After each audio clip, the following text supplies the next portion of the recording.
साथ थोड़ी जीवन में उतार लेंगे इतनी सारी बातें। नई कथा तो हम आए दिन सुनते हैं, लेकिन आप जब जब कथा सुनो उस बार की कथा में से कोई एक बात, सिर्फ एक बात अपने जीवन में उतार लो। मान लीजिए आपने 7 दिन तक कथा सुनी है और 7 दिन में कोई एक बात आपको अच्छी लग जाए, जो आपको अच्छी लगे वही जीवन में उतारना, और अच्छी भी लगे तो अच्छे लोगों की बात उतारना। मान लीजिए आपको कंस की बात अच्छी लग गई, वो जीवन में उतार ली, फिर आप कहोगे कि भाई हमें तो मुक्ति ही नहीं मिली। तो कोई अच्छी बात जीवन में उतारना। मान लीजिए आप फिर से कहीं वापस कहीं कथा में जाओ, वहाँ कथा सुनने जाओ, उसमें से कोई एक बात जीवन में अपनी अच्छी सी बात उतार लीजिए। तो ऐसे करते करते अंत समय तक तो भगवान आ ही जाएंगे। तो महाराज इस प्रकार दूसरी बार कथा हुई। सोनिकादिक ऋषि पूछते हैं, महाराज हमें ये बताइए भगवान ने कितने अवतार लिए? तो भगवान ने 24 अवतार लिए हैं।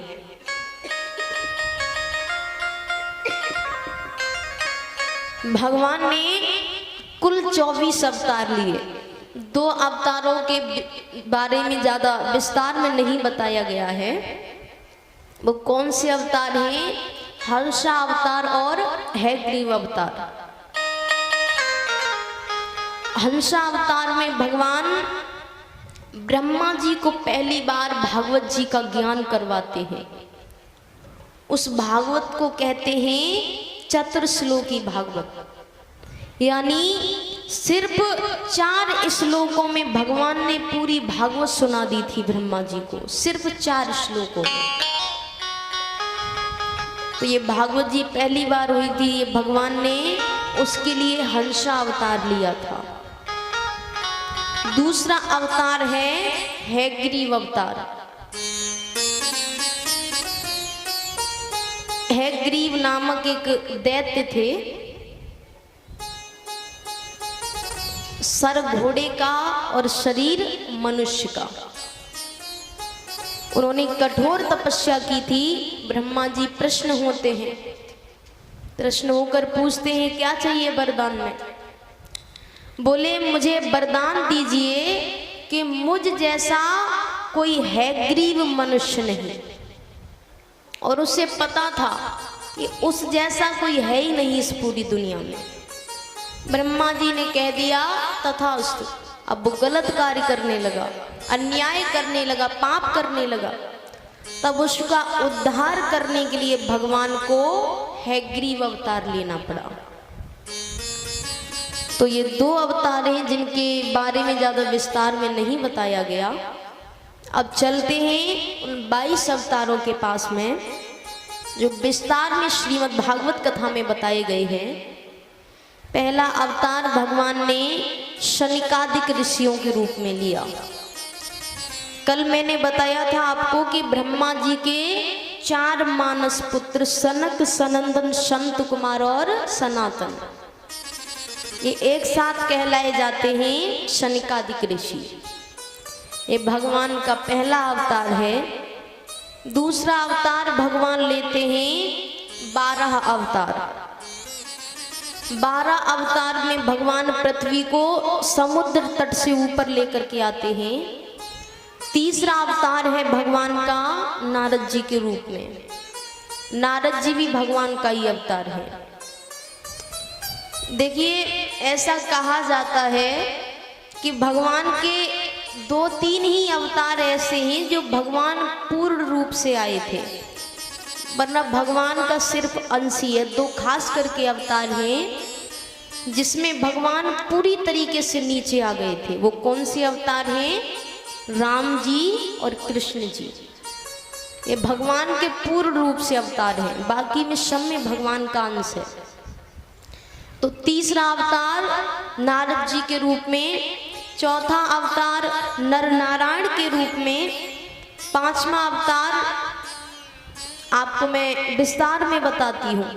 जैसे दत्तात्रेय अवतार, माता अनुसुईया जो थी उनके सतीत्व का पतिव्रता नारी थी। वो पतिव्रता एक धर्म होता है जिसके कुछ नियम होते हैं। अगर आप उस नियमों का पालन करती हैं हमारी माताएं, तो आपको भी पतिव्रता नारी कहा जाएगा। तो वो उस समय पूरी दुनिया में अगर कोई सबसे ज्यादा पतिव्रता नारी थी कहीं जाती थी तो वो थी माता अनुसुईया। उनके सतीत्व का डंका बज रहा था उस समय। नारद जी को बात पता पड़ती है। नारद जी तीनों देवियों के पास जाते हैं। तीनों देवियां कौन हैं बताइए? तीन देव कौन हैं? ब्रह्मा जी, विष्णु और महेश। तो तीन देवियां कौन हुई?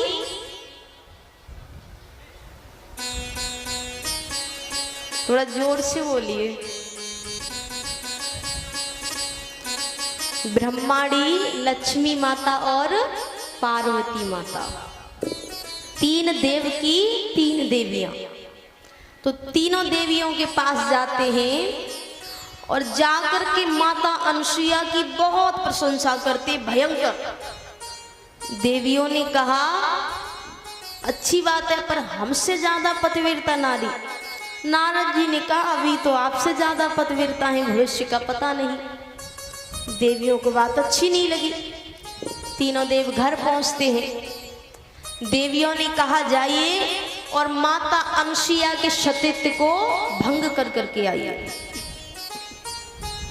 हमसे ज्यादा पतिव्रता नारी और कोई रहनी ही नहीं चाहिए। तीनों देव निकलते हैं। अब आप लोग सोच रहे होंगे ऐसे कैसे निकल गए, समझाना चाहिए था अपनी पत्नियों को।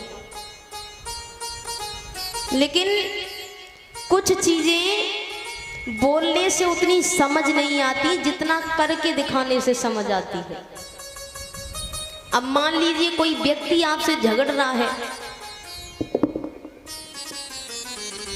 आपसे कह रहा है कि भाई तुमसे ये कार्य हो ही नहीं सकता, तुम्हारे बस की बात नहीं है। तो आपके पास दो रास्ते हैं, या तो आप उसे करके दिखाइए या वहीं पर झगड़ते रहिए कि भाई मैं ये कार्य कर सकता हूँ, तुमने ऐसा कैसे बोल दिया। लेकिन सबसे ज्यादा असरदार तरीका कौन सा है? करके दिखाने वाला।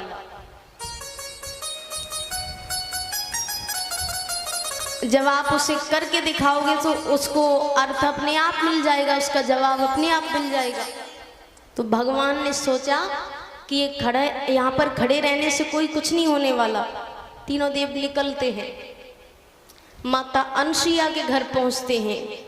उनके पति स्नान करने गए हुए थे बाहर। तीनों देवों ने साधुओं का भेष बनाया और माता के द्वार पर जाकर के आवाज लगाते हैं, भिक्षाम दे। माता अनुसुईया फल इत्यादि लेकर के आती है। जैसे ही फल देने लगती हैं, विष्णु भगवान कहते हैं ये सब हमें नहीं चाहिए। बोली फिर क्या चाहिए? भोजन कर दीजिए। बोले हाँ भोजन तो करेंगे ही, पर पहले हमें एक वचन दीजिए। कैसा वचन? कि हम जिस प्रकार कहेंगे आप हमें उसी प्रकार भोजन कराओगी। माता ने सोचा अब ये साधु हैं, थोड़ा मेवा मिष्ठान खाने की आदत होगी, बहुत दिनों से साधारण भोजन खाते हुए चले आ रहे हैं, आज कुछ अच्छा खाने को मिल जाए ऐसा सोच रहे होंगे, इसलिए ऐसा वचन मांग रहे हैं। माता ने कहा ठीक है, आप जैसा कहोगे मैं आपको उसी प्रकार भोजन करा दूंगी। आइए अंदर बैठिए। आसन डालते हैं, तीनों देवों को बिठाते हैं। माता ने कहा बताइए आप कैसा भोजन कराना, आपको कैसा भोजन कराना है। भगवान कहते हैं आप हमें उसी प्रकार भोजन कराएंगी, उसी अवस्था में भोजन कराएंगी जिस अवस्था में आप अपनी माता के गर्भ से निकली थी, यानी नगिन अवस्था में। माता की आंखों में तो क्रोध आ गया। माता कहती है इतनी बड़ी बात कह दी मेरे सामने, यहाँ हर किसी को पता है कि मैं एक पतिव्रता नारी हूँ, आपको मेरे श्राप से डर नहीं लगता? मैं आपको क्या से क्या श्राप दे सकती हूँ, आपका क्या हो सकता है? भगवान कहते हैं आपने वचन दिया है और वचन देने के बाद पूरा करना या नहीं करना आप पर निर्भर करता है। और अगर पूरा कर भी दिया तो श्राप देना या क्षमा कर देना ये आपकी दया पर निर्भर करता है। माता ने सोचा कि ये कोई साधारण साधु नहीं है जो श्राप के नाम से भी नहीं डर रहे। माता ने कहा बैठिए मैं तैयारी करती हूँ। माता अंदर से जल लेकर के आती है और हाथ में जल लेकर के भगवान विष्णु का ध्यान कर रही है। माता कहती है कि अगर मैंने सच्चे मन से पतिव्रता धर्म का पालन किया है, अपने पति की सेवा की है, तो ये जल छिड़कते ही ये तीनों देव, ये तीनों साधु छोटे छोटे से बालक बन जाएं। और वो जल छिड़कते ही तीनों देव छोटे छोटे से बालक बन गए। बोलिए सती माता अनुसुईया की। अब बालकों का भोजन क्या होता है? दूध। तो जैसे भगवान ने कहा था एक एक करके तीनों को कमरे में ले जाती हैं, दूध पान करा देती हैं और तीनों देव बालक बनकर माता अनुसुईया के घर पर खेल रहे हैं। आइए हम भी प्रार्थना करते हैं भगवान से कि भगवान कभी इस प्रकार हमारे घर भी आ जाएं। सभी को मीठी मीठी तालियों के साथ में बोलना है।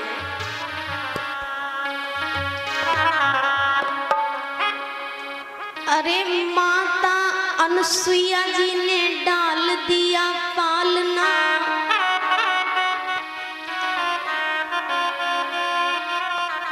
माता अनुसुईया जी ने डाल दिया पालना, झूल रहे तीन देव बन करके लालना। आइए जो चाहते हैं कि भगवान छोटे से बालक बन के हमारे घर भी आए, उठाना पूरे पूरे हाथ,